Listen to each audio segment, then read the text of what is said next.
प्रिय मित्रांनो, तुमचे लोक रविवारी सकाळी सगळे एकत्र कसे येतात?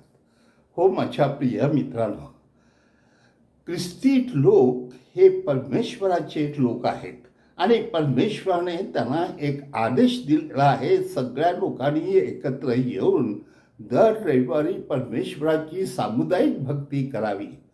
आम्ही सगळे सामुदायिक आहोत कारण आमचे तारण हे सामुदायिक आहे, सगळ्यांचं एकत्र तारण आहे, म्हणून आम्ही एकत्र होतो. मग तुम्ही कोणती भाषा बोला, कोणत्या जाती जमातीतून, कोणत्याही वर्गातून, कोणत्याही प्रदेशातून तुम्ही आले आणि तुम्ही त्या विभागात असले तरी तुम्ही त्या देवळामध्ये सगळेजण एकत्र आम्ही जगतो, कारण आमची उपासना एक आहे आणि आम्ही सगळेजण एकत्रपणे परमेश्वराची स्तुती करून एकीच जीवन जगतो आणि सहभागी होतो.